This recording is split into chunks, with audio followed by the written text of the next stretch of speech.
We grow up believing that humans seek out fertile plains, safe harbors, and mild climates.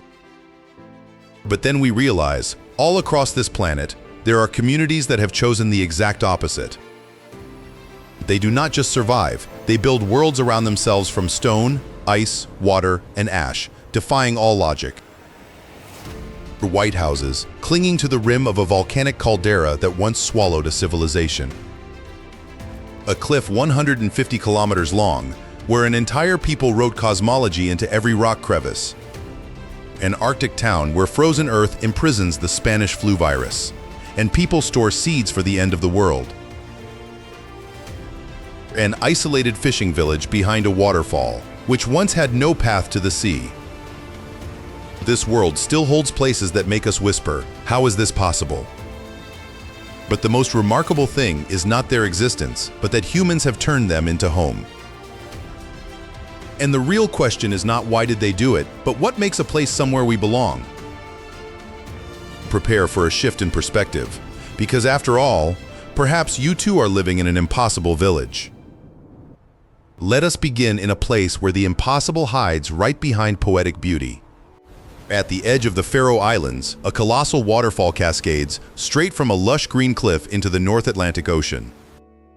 Hidden behind that mist is a small village with a few dozen roofs. Gásadalur. For centuries, it was locked between mountains and the ocean. How could people enter or leave when the coast is all sheer cliffs with no harbor and no road?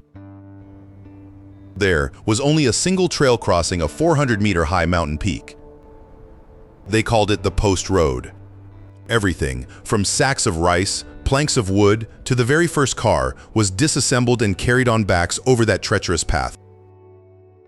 Imagine dozens of men carrying each part of a car across terrain where a single misstep means the end. They did it because it was the only way to keep the village from disappearing. Not until 2004 was a tunnel through the mountain inaugurated. Now you can drive into the village in a few minutes. But think about this. A car, a symbol of freedom of movement, had to be disassembled and carried on human backs over a path where a single misstep means the end. The extraordinary does not lie in the modern tunnel. The extraordinary lies in this. They did it for centuries just to stay in this place. But before the tunnel, what kept people in this place, accepting such harshness? Perhaps they found something here that the outside world lacked. A pristine beauty, an absolute silence, or simply the land their ancestors chose and they could not leave. How many villages like this have disappeared in silence, all because of a single landslide on the only trail? Home, it turns out, is not the easiest place to live, but the only place you belong. From a village imprisoned by mountains, we move to a place where the ground itself is man-made. On the surface of Lake Titicaca, at an altitude of 3,800 meters, golden islands float silently. This is Isla de los Uros. Where are these islands anchored? At first glance, you might think they are sand dunes or rocky reefs. But no, they are not anchored anywhere. They float completely and they can move. The entire island is woven by hand from the roots and stems of the totora reed, a type of reed that grows in the shallow waters of the lake. 500 years ago, the Uros people created this living ecosystem to escape aggressive tribes on the mainland. They constantly layer new reeds on top as the old layers rot. The ground beneath their feet, quite literally, is a breathing organism, and it needs to be nourished every day. Look closely at the nimble hands placing a new layer of reeds on the kitchen floor. You are standing on ground that was just created this morning. Yet, what will happen when the younger generation no longer wants the heavy labor of weaving the very land they live on? This technique could fade away, and an entire floating culture could sink into oblivion. The Uros did not build walls for defense, they built a whole world that can move. For safety, to them, is not a fixed place, but a state that can be endlessly recreated. The mainland is not the only foundation for civilization. Solidity is a relative concept, and the ground beneath your feet might just be a floating carpet.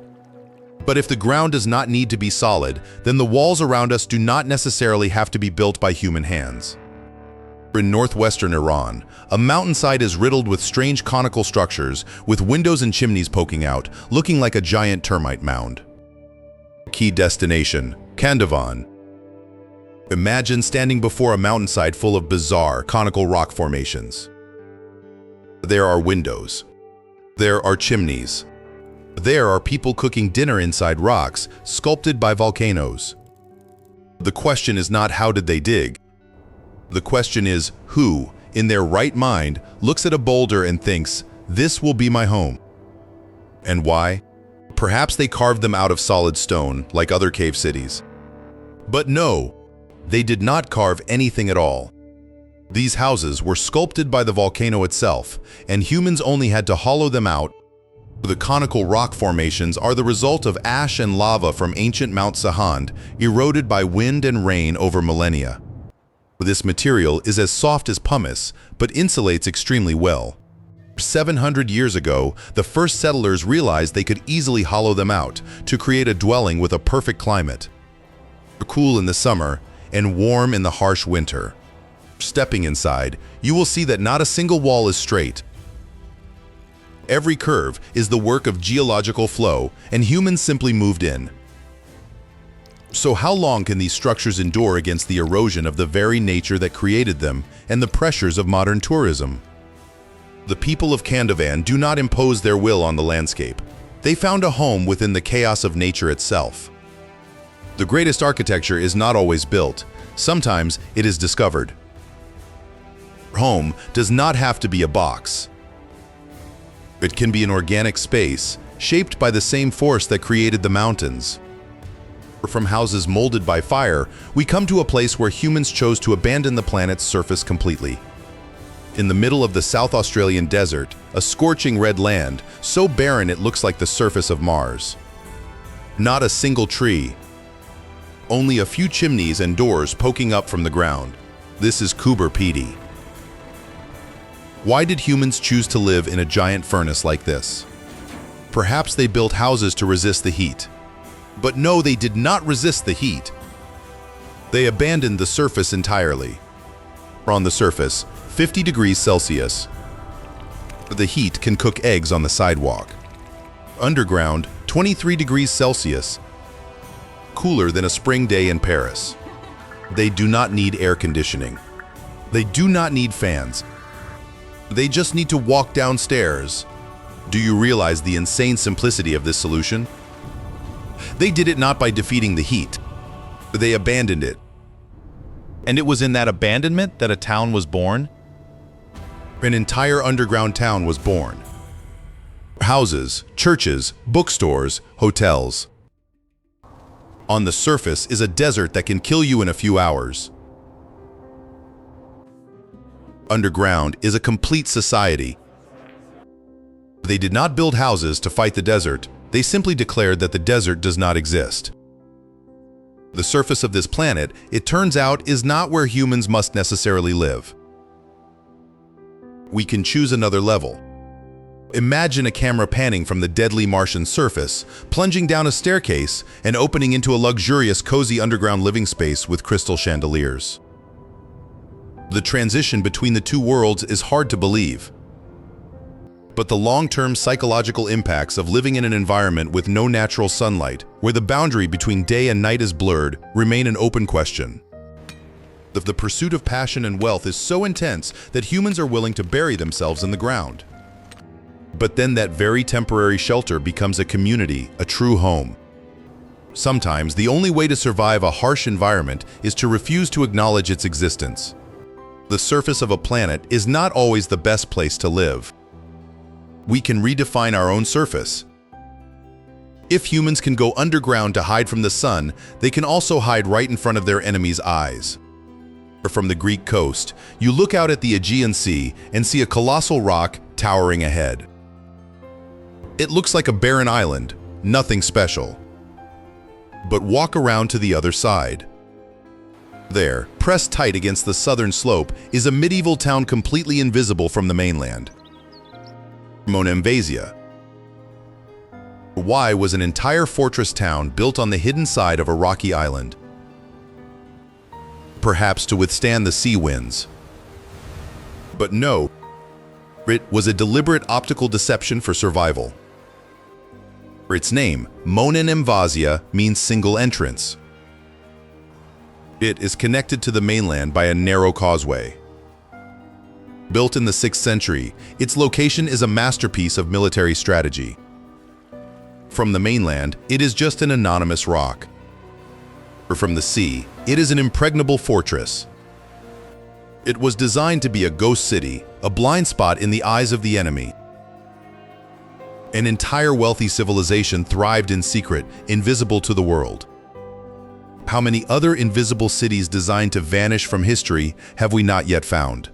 As you step across the causeway and enter a small city gate, the stone wall suddenly opens to reveal an intact Byzantine town with tiled roofs, churches, and narrow alleys. As if you have just stepped into another dimension. The ultimate art of survival is not strength but invisibility. Fear and the desire for safety constructed a masterpiece of concealment. True safety does not come from the highest walls, but from becoming invisible to danger. When you look at a map or a coastline, you might be looking at what the enemies of its inhabitants want you to see: nothingness. The most important things are often kept hidden. Hiding from the enemy is a strategy. But what about hiding in the embrace of your own geological enemy? In the middle of the Pacific Ocean, a green island like a jewel. Looking down from above, you will see a village nestled right inside a volcanic crater. Ogashima, Japan. What does it feel like to sleep on an active volcano? Perhaps it went extinct long ago. But no, it is very much alive. The last eruption in 1785 killed half the population. The survivors return. Look at this island from above. What do you see? A large circle. And inside that circle, a smaller circle. Ogashima is not an island. It is a volcanic crater inside a volcanic crater. And the village sits precisely on the rim between the two craters. As if someone looked into hell and said, "That spot is good, I will put my bed here." The village sits on this rim between the two craters. Fertile volcanic soil, a natural hot water source, and absolute isolation in the middle of the sea have created a unique, self-sufficient community. They live in a microclimate paradise, traded for a permanent existential risk. There is no safe harbor. The only way in is by helicopter or a suspended pier. And here is what catches your breath. There is no truly reliable early warning system for a sudden phreatic eruption. The moment they must run, where will they run on an island that is itself a crater? Drone footage soaring high reveals the entire island is a lush green crater rim, embracing a tiny village nestled inside. The acceptance of risk has become a part of identity. The attachment to the homeland is so intense that even a proven disaster cannot break it. They chose to stay in the embrace of their geological enemy. Home is a place where danger is also part of the beauty. Living with peril is not about ignoring it, but accepting it as a silent companion in exchange for a paradise like nowhere else. From an active volcano in the middle of the Pacific, we head north to a place where not only danger, but the very laws of life and death are turned upside down. In the Svalbard archipelago, deep in the Arctic, there is a town with vibrantly colored wooden houses shivering under the polar night sky and ribbons of auroras. Longyearbyen. This place has a strange law. You're not allowed to die here. That is no exaggeration. If you are seriously ill, you will be taken to the mainland to pass away. Why? Because the permafrost here is so deep and cold that bodies buried in the ground will never decompose. Viruses and bacteria, like the 1918 Spanish flu, remain preserved intact, ready to escape.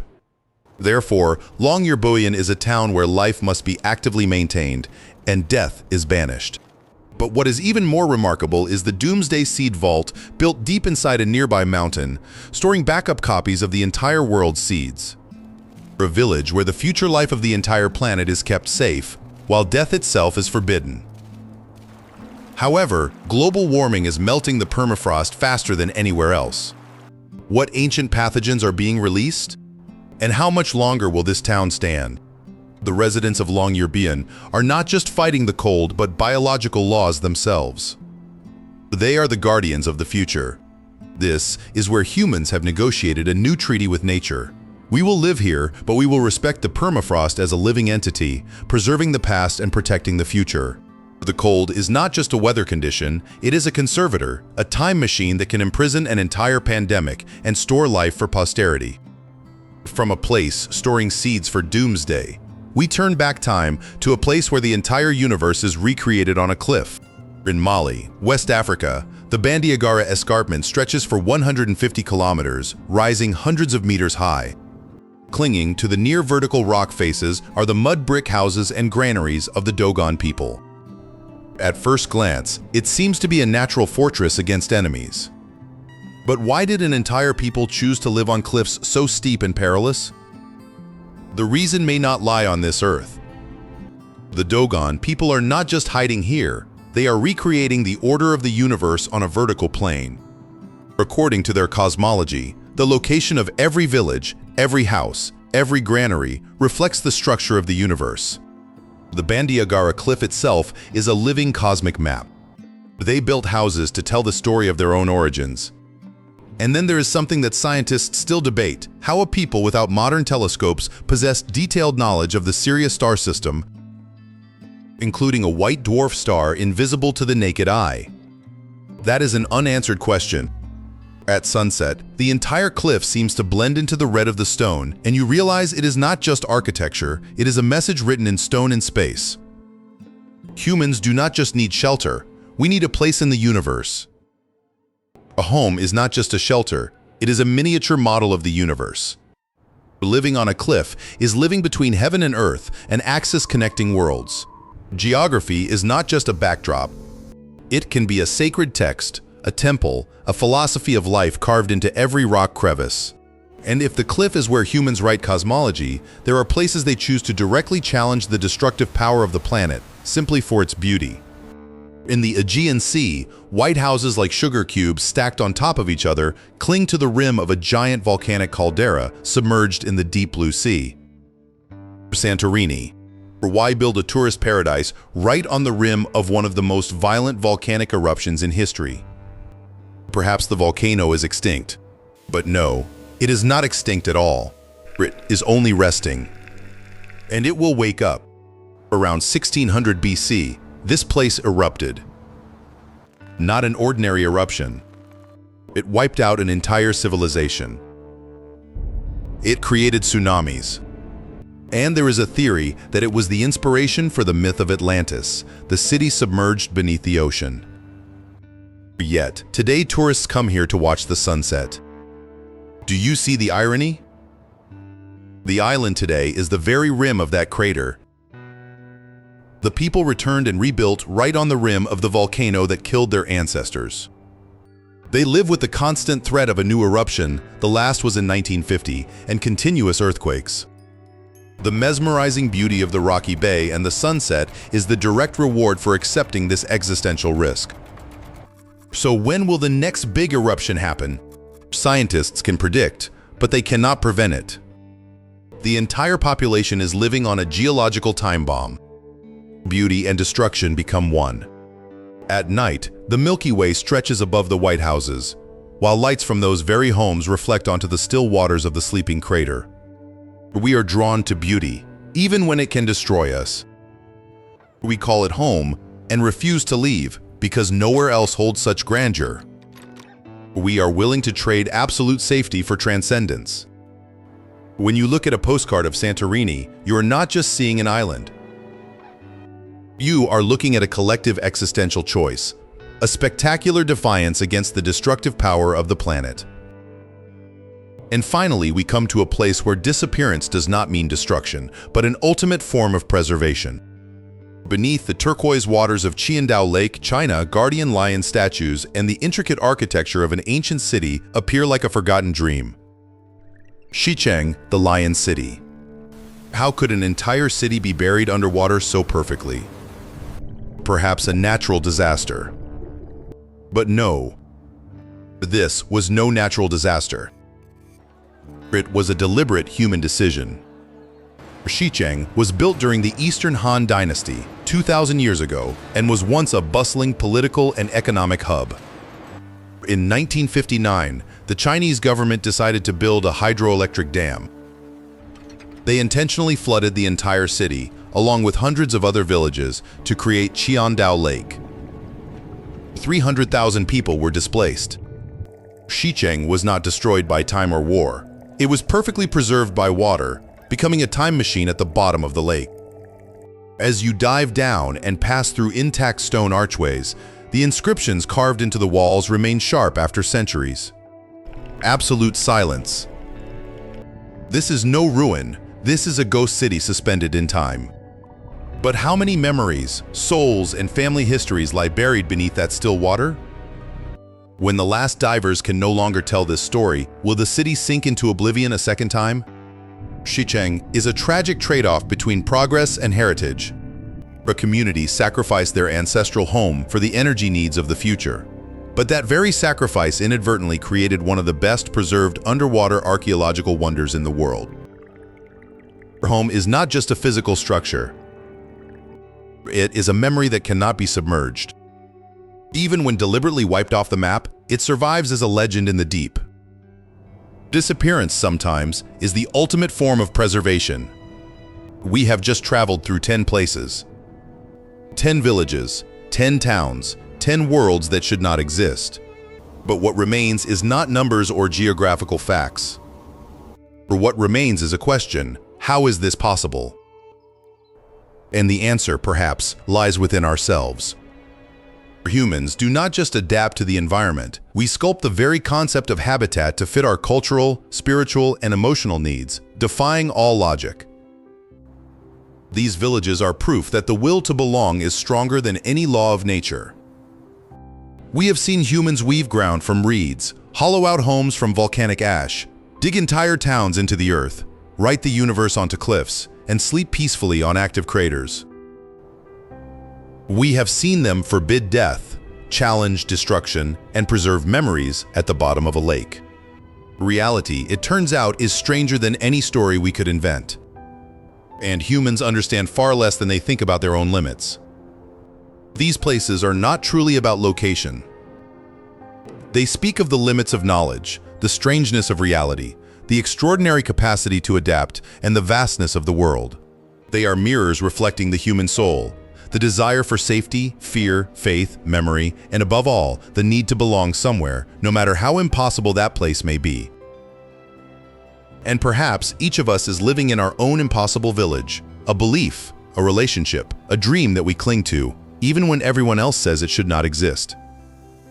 When you feel lost, remember the people who sculpted roofs from volcanic ash, wove the ground from reeds, and built temples on sheer cliffs. They found their belonging in the heart of the impossible. And so can you, but this world is still full of wonders. And perhaps the greatest wonder of all is that we as humans never cease to turn places of seemingly pure destruction into a home.